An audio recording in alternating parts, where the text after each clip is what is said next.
Bora saber da sofrência da menina aqui? Bora lá.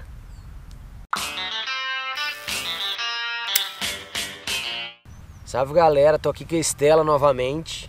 E aí? Ela fez a La Mission. Quantos K, Estela? 110. 110, né? Eram 160. Eram 160 e no final acabei concluindo, optando em fazer o 110. Foi legal, experiência e tanto.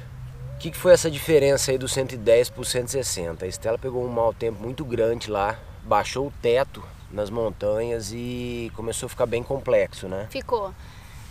O que aconteceu, na verdade, o que atrapalhou bastante foi a chuva.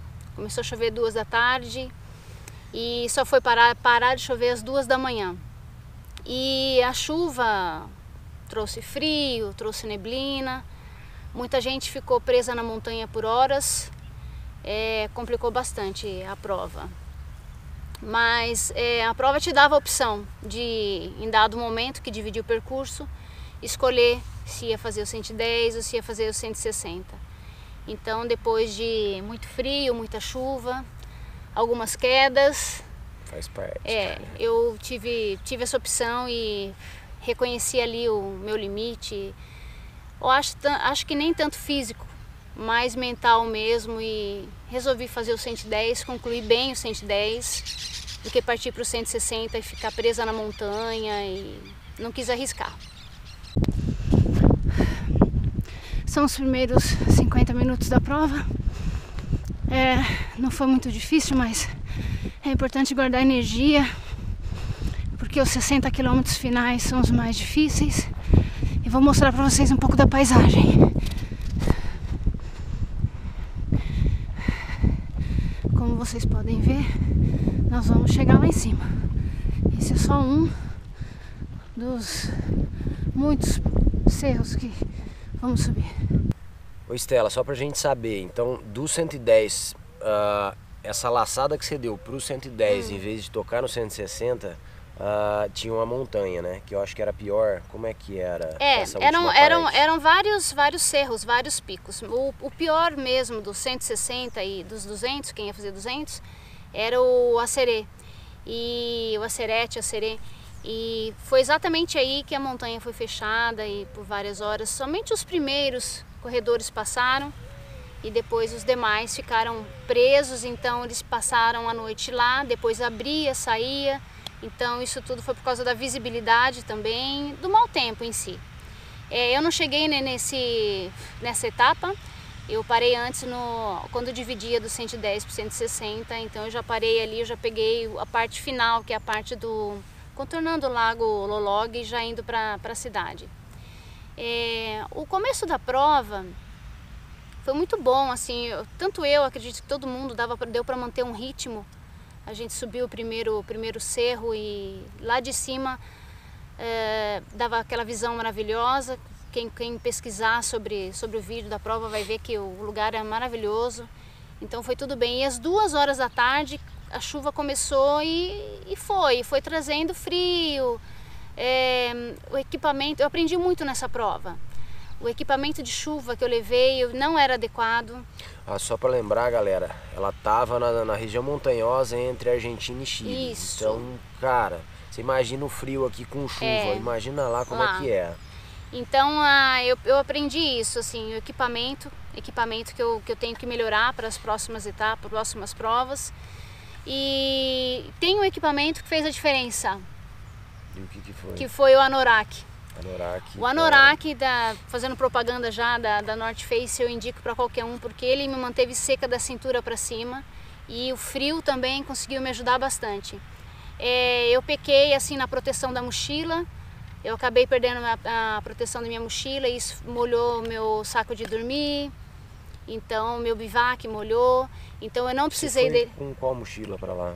Eu fui com a mochila da Camelback 10 Ultra. Ultra 10 Vest. Isso. Tá. E o equipamento eu fui levando fora, né? Eu optei em já levar a mochila e o equipamento fora da mochila. E foi muita chuva, muito. Então molhou, então eu não dormi, não usei o equipamento para dormir, mas se eu fosse fazer a prova inteira eu ia ter que dormir na segunda noite. E eu não sei como ia ser, porque o equipamento estava molhado. Então é um pouco de inexperiência. Agora já é o topo do primeiro cerro, minha primeira ascensão. Então estamos a 1.100 metros. Não sei se vou virar para vocês verem o solo. Como é difícil. A visão é linda. Do outro lado eu tirei foto. Não sei quanto que tá a temperatura, mas já esfriou bastante. E acredito que agora é que a coisa vai pegar mesmo.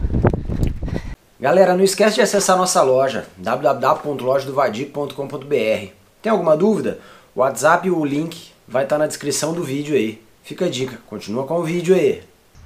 Ô Estela, em relação à estratégia da tua prova aí, em relação à comida, terreno, equipamento. Equipamento você já falou um pouco aí, né? Mas em relação à comida, suplementação. Eu achei que a estratégia foi boa. Tudo que eu levei para consumir, para comer, tanto de suplemento quanto de alimento mesmo, eu consumi. Então eu chegaria num ponto que eu pegaria minha bag e lá teria, né, mais coisas para comer e para beber e tal. Então a estratégia com relação ao alimento acho que foi perfeita. A estratégia também de descanso eu achei que foi boa. Eu fiquei 1h30 parada, tá? Eu fiquei 1h30 parada num ponto que tinha fogueira, tentando secar minha roupa, meus equipamentos.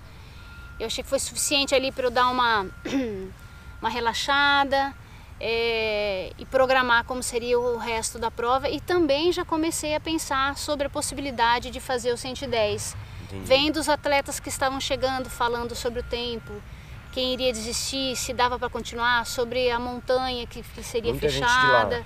Muita gente de lá. Não adianta que o pessoal tem conhecimento da região. Então ali eu já fiquei quietinha, escutando os atletas mais experientes e já comecei a pensar ali no que seria melhor para mim.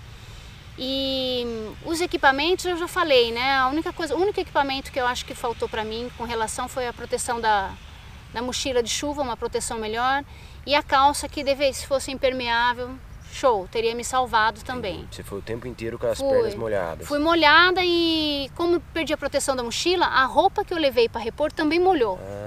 Entendi. Porque eu levei um equipamento de reposição, né? Mas a prova, a organização, eles indicam o material obrigatório que você tem que levar. Eu usei todos os materiais obrigatórios. Eu não usei para dormir, o anorak, o bivac e o saco de dormir. Mas o equipamento que eles levam é o adequado, tem que seguir o que eles levam. Acho que é o adequado, eles sabem o que eles estão fazendo e a orientação nesse ponto é perfeita. Agora, se eu tivesse com a calça impermeável... Dava para ter tocado sarrafo. Mas eu volto lá com a calça impermeável, aí vai dar certo. Paisagem linda, hein?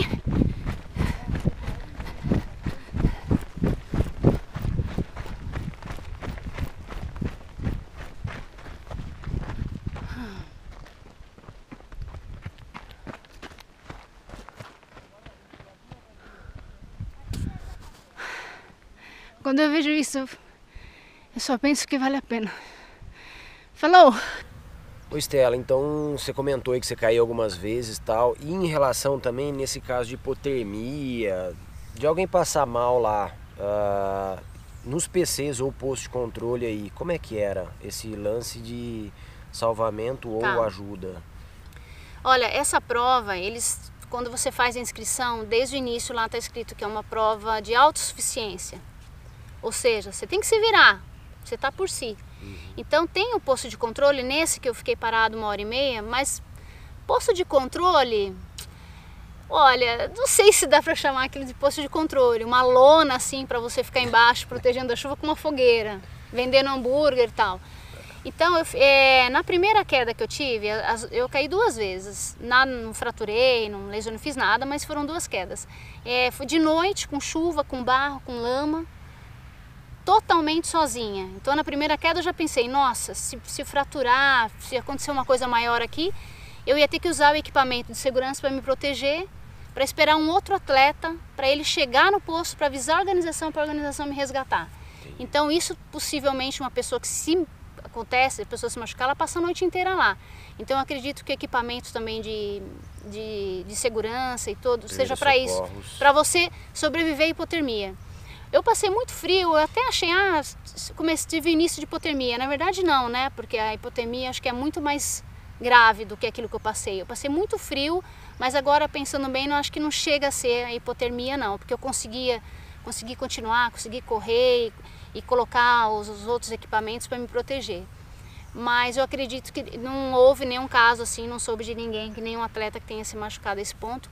Mas o resgate é complicado, então você também tem que analisar isso nessa prova, se você vai chegar num ponto, se você se machucar, você tem que estar preparado para ficar horas esperando pelo socorro. Galera, porque muita gente não tem a noção, mas só que esse estilo de prova é single track muito técnico, que não chega a nada. Então, não tem como chegar um carro, né? Uma moto, não tem isso. Para fazer o resgate, então é bem complexo. Na parte baixa da prova, sim, eu cheguei a passar por região assim de fazenda, aí eu acredito que sim.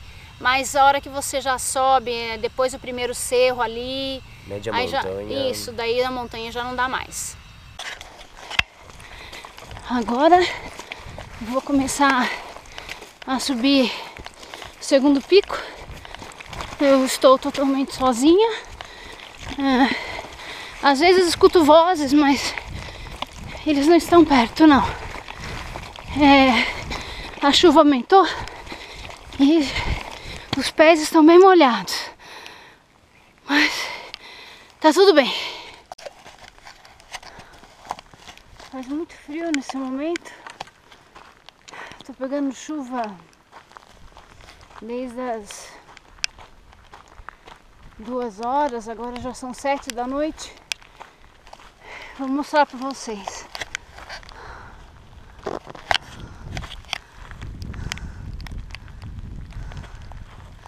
Tinha parado de chover um pouquinho. Tá voltando a chover mais agora nesse momento. O frio tá difícil.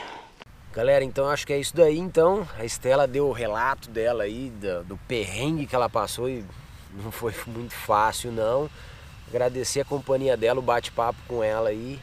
Pedir desculpa pra galera, porque muita gente me perguntava no Instagram sobre a Estela. Ela tava correndo na mesma data ali que o Jabá, eu falava muito do Jabá e não falava dela. Só que nos grupos que eu acompanhava, o pessoal comentava muito sobre isso daí. Tipo, o teto tinha baixado, tava difícil muito perigoso. A comunicação, então isso. Não adianta nada eu dar informação, a família dela, marcar ela no Instagram, a família dela ficar sabendo da situação. Então pedir desculpa aí por isso daí também. A organização, até acho que eles tentaram informar na medida do possível, tudo que dava, mas o clima dificultou um pouco e acho que só a parte do meio para o final da prova que a gente conseguiu se comunicar um pouco melhor. Não, foi tenso. Quer agradecer alguém aí? Eu quero agradecer, né, todos os amigos, as pessoas que acompanham a gente nessa história toda. E eu fiz no final da prova com alguns brasileiros e tinha muito brasileiro lá nessa prova. E a gente acaba ajudando um ao outro, então na verdade não tem uma pessoa em si específica, mas todos os brasileiros, todas as pessoas que eu encontrei, mas todos que eu vi lá, que a gente terminou a prova junto, e os amigos que ficaram aqui também, treinadora, família, todo mundo. E agora me preparar para a próxima, né? Qual que é a próxima? Eu vou fazer a UAI, né? Que também é uma ultra, são 235 quilômetros. Jesus! Não é na montanha, pega também um pedacinho difícil ali da Serra do Papagaio em Minas, mas é uma prova que eu adoro. Estou bem confiante, quero fazer bem tranquila também. Isso é show. E me dedicar nas ultras aí para voltar lá em São Martim ou Vila Angostura. Volta para a missão? Volto. Isso é show, cara. Não na próxima, que vai ser agora em dezembro. Esse ano mudou, vai ser em dezembro acho que é Vila Angostura.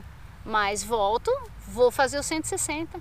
Fica ligado então que já já ela tá de volta. Até, obrigada. Ih.